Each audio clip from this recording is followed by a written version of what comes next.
And it's not just enormous military gadgets that they're spending on. The military is spending money on. As Obama announces this drawdown of troops, a massive buildup is in the works. Thousands of U.S. troops now gearing up to go to Israel. The military is calling it an exercise, not a deployment. But this is one serious exercise. This, as Israel says, they're ready to go to war with Iran. So what's really going on here? Jamal Abdi is in studio to dig deeper into this. Welcome, Jamal. So the U.S. is tightening ties with Israel. What is happening? Well, what is happening on its face is that the U.S. is working to reassure Israel, to reassure Saudi Arabia and the Gulf states that we have their backs, that we have this security blanket in the region, and that they don't have to worry about Iran as a threat. But, as we can see, we're getting closer and closer to war with Iran. Anybody who argues that this, kind of extraordinary confluence of events, the planned exercises by the U.S. and Israel, the exercises that Iran was doing in the Persian Gulf, anybody that argues that those aren't sort of part of a lead-up to eventual military confrontation, I think is probably running out of arguments at this point. And the reason that this is happening is that this is the logical conclusion of our current strategy against Iran. We have sanctions in place with no diplomacy. The only way that that ends is through confrontation. They are calling this particular buildup an exercise, and not a deployment. But is there more to it?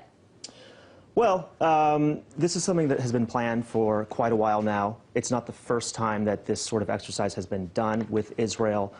But what is being planned is actually, back in September, the U.S. actually provided Israel with an advanced radar, and for the first time actually permanently deployed U.S. troops to Israel. That was a small contingent, though, of a couple hundred troops. What we see now, though, is this much larger exercise, not unprecedented, but definitely something that is going to have an impact right now as we see this sort of tit-for-tat in confrontation between the U.S. and Iran. So we are seeing a lot in that region, as you just mentioned, this permanent presence, and now this massive military exercise. Yeah, and this is to set up, this is for a contingency plan, but I would argue that this is a contingency plan that we're going to see enacted if we don't find a way to change course. The idea is that were there to be a massive war in the Middle East, presumably with Iran, that we would be ready to have set up command within Israel and actually have Israel set up a command center in Europe at the U.S. European Command. And Israel at this point seems both ready and willing to go to war with Iran. So if they do, will the U.S. automatically join them? Well, that's the funny thing. Some have said that the Obama administration believes that it could distance itself from an Israeli strike on Iran. And there have been these sort of public leaks in which U.S. officials have said Israel wouldn't notify us until jets were scrambled and in the air before they struck Iran. But that being said, given that we're doing this massive military exercise, given that the U.S. has actually, under Obama in 2009, actually provided Israel with these bunker busters that presumably would be used against Iranian nuclear facilities, I think it's going to be very difficult to not be implicated, for the U.S. not to be implicated in an Israeli strike on Iran. And so I don't see a scenario in which this happens and we are not forced into some sort of all-out war. So you're saying the likelihood is, if Israel goes, the U.S. will go? Absolutely. And Iranian officials have said this. They're going to consider any strike by Israel a strike by the United States. Now, this huge buildup is happening as President Obama just today announced that there's supposed to be this big reduction in military spending. And in order to do that, he's bringing the troops home from Iraq, from Afghanistan. But now we're seeing this possible military conflict with Iran. So is it possible that this isn't really much of a drawdown or a shrinking of military, but just a redirecting of resources? Well, you'll recall that under Bush, we didn't consider the Iraq or Afghanistan wars as military spending. They were a separate budget item.